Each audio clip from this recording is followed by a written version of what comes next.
ሩሲያና ዩክሬን ትንቅንቃቸውን ቀጥለዋል። የሩሲያ ከተሞች ሰማይ በጭስ ተጥለቅልቋል። የነዳጅ ማጠራቀሚያው ተመቷል።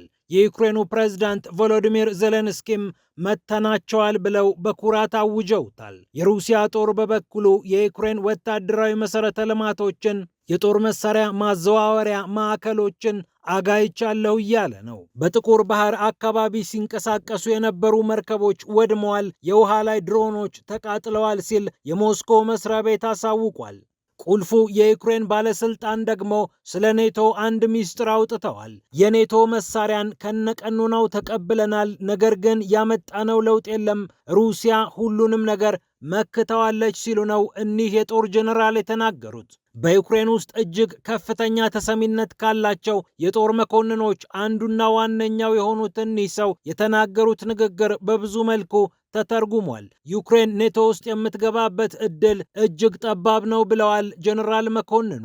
ኔቶን በኋላ ቀርነትም ከሰዋል። ጉዳዩ መነጋገሪያ ሆኗል። በሌላ በኩል ሲአይኤ የዚያችን ሀገር መንግስት ለማውረድ ልዩ ግብረ ኃይል አቋቁሟል። ገንዘቡን፣ ሰላዩን፣ ሁሉንም ነገር አሰማርቶ መንግስት ለመቀየር እየሰራ ይገኛል ተብሏል። የአሜሪካው ፕሬዝዳንት ዶናልድ ትራምፕ ከኔ ጋር አይስማማም ያሉት መንግስት ይወርድ ዘንድ ሲአይኤ ልዩ ግብረ ኃይል አሰባስቦ ስራውን ጀምሯል።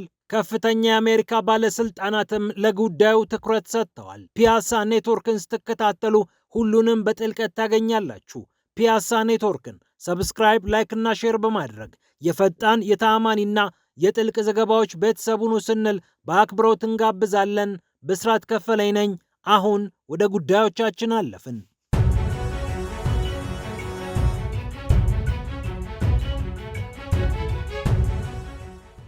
ትልቅ ጥቁር ጭስ በሩሲያ ከተሞች ላይ እየታየ ነው። ዩክሬን በሩሲያ ላይ የረጅም ድሮን ጥቃት ሰንዝራለች። የነዳጅ ማከማቻዎቹም ተመትተዋል። የዩክሬኑ ፕሬዝዳንት ቮሎዲሚር ዜሌንስኪም በኩራት ሩሲያን መተናታል ሲሉ ተናግረዋል። የትኞቹን የነዳጅ ማጠራቀሚያዎች ሀገራቸው እንደመታችም አሳውቀዋል። ሩሲያም ምላሽ የሰጠች ሲሆን ሁለቱ ሀገራት ትንቅንቃቸውን አጠናክረው ቀጥለውታል።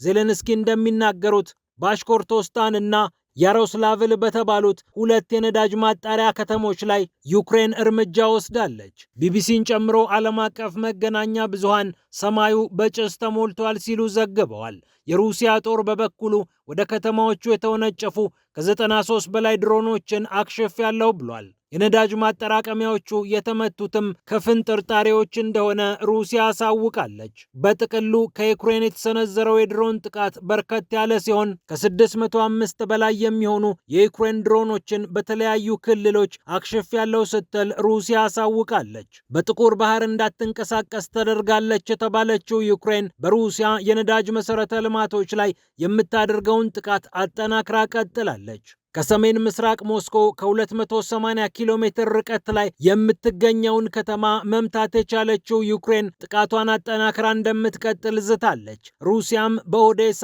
በካርኪቭ፣ በፓቭሎራድ፣ በድኔፕሮፔትሮቭስክ ተከታታይ ጥቃቶችን መሰንዘሯን አሳውቃለች። የዩክሬንን ጥቃት ለመመከትም ከ600 በላይ ድሮኖችን እንዳከሸፈች አሳውቃለች። ዩክሬን የሩሲያ የንግድ ማዕከላትን ጨምሮ የሩሲያ ኢኮኖሚ አውታር ናቸው የሚባሉ ዘርፎችን እየደበደበች ትገኛለች። ሩሲያም ተከታታይ ምላሽ እየሰጠሁ ነው ስትል በመከላከያ መስሪያ ቤቷ አማካኝነት አሳውቃለች። የሎጂስቲክስ ማዕከላት፣ የጦር መሳሪያ ማምረቻዎች፣ መሰረተ ልማቶች እና የዩክሬን ጦር ኃይሎች የሚጠቀሙባቸው ዋና ዋና ጣቢያዎች ተደብድበዋል ስትል ሩሲያ አሳውቃለች። በ24 ሰዓታት ጊዜ ውስጥ ብቻ ከ1400 በላይ የዩክሬን ወታደሮችን ደመሰስኩ የሚለው የሩሲያ ጦር በዛፓድ፣ በያግ፣ በድኔፕር፣ በሴንተር፣ በሴቨር እና በቮስቶክ ክፍለ ጦሮች አማካኝነት ከባባድ ጥቃቶችን ፈጽሜያለሁ ብሏል። የሩሲያ አየር ኃይልም የጥቃቱን የአንበሳ ድርሻ እንደያዘ ነው ስፑትኒክ የዘገበው። ይህ እንደተጠበቀ ሆኖ ዕውቁ የዩክሬን ጀነራል የኔቶን ሚስጥር አውጥተውታል። ሀገራቸው ዩክሬን ከኔቶ የመጣ የጦር መሳሪያ ከነቀኖናው በሚገባ ተጠቅማለች። ያልተጠቀመችው መሳሪያና ቀኖና የት አለ?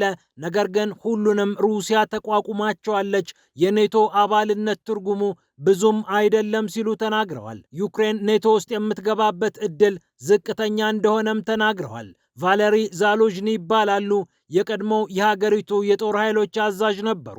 በአሁኑ ሰዓት በብሪታንያ የዩክሬን አምባሳደር ሆነው በማገልገል ላይ ይገኛሉ።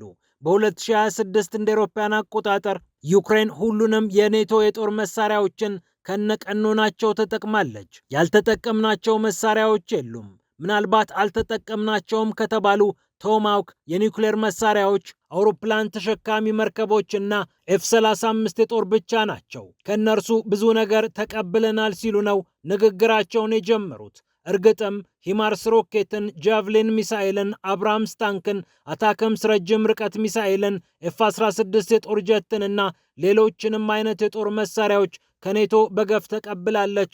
የቫሌሪ ዛሉዥኒ ሀገር ዩክሬን። ጀነራል መኮንኑ ኔቶ በሁለተኛው የዓለም ጦርነት በነደፈው ቀኖና ላይ ያለ ድርጅት ስለሆነ አሁን እኛ ደግሞ በቴክኖሎጂ ላቅ እያልን ስለመጣን ኔቶ ራሱን ማሻሻል አለበት ብለው ወደ ላይ መክረዋል። እናም ይህንን ሁሉ ነገር ተጠቅመን ሩሲያ እያንዳንዱን ጥቃት እየተቋቋመች እዚህ ደርሳለች በማለት ነው ሀሳባቸውን የቋጩት። 2014 ላይ የመንግስት ለውጥ ሲደረግ ዩክሬን የኔቶ አባልነትን በህገ መንግስት ደረጃ አርቅቃ መገኘቷ ከፑቲን ጋር አጣልቷት ሩሲያ ጦሯን እንድታዘምት ምክንያት እንደሆነ የሚታወቅ ሀቅ ነው።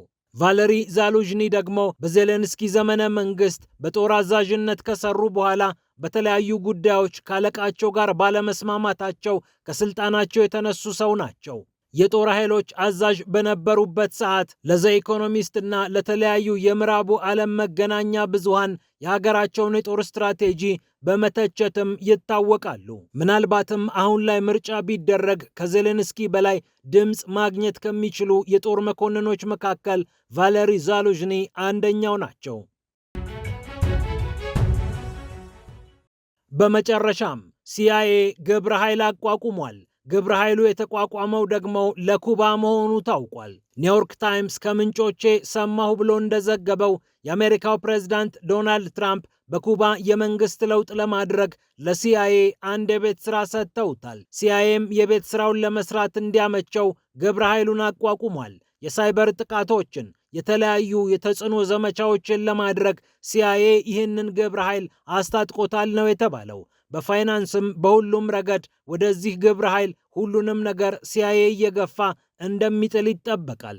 የኩባ ጉዳይ ለአሜሪካ የውጭ ፖሊሲ በአሁኑ ሰዓት እንደ ስስ ጉዳይ የሚታይ ነው። የውጭ ጉዳይ ሚኒስትሩ ማርኮ ሩቢዮም ጉዳዩን አጥብቀው እንደያዙት ተነግሯል።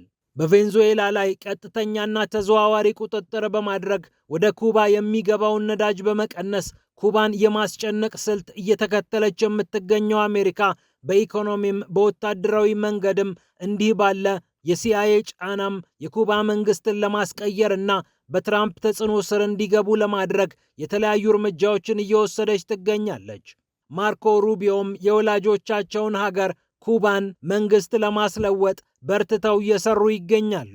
የሲአይኤ ቀጣይ ስራ ከዚህ ቀደም በፊደል ካስትሮ ዘመን ተጀምሮ የነበሩና ብዙም ስኬታማ ያልነበሩ ነገሮችን ይዞ መቀጠል ነው ወይስ አዲስ ለውጥ ያመጣል የሚለው ጉዳይም በጉጉት የሚጠበቅ ነው።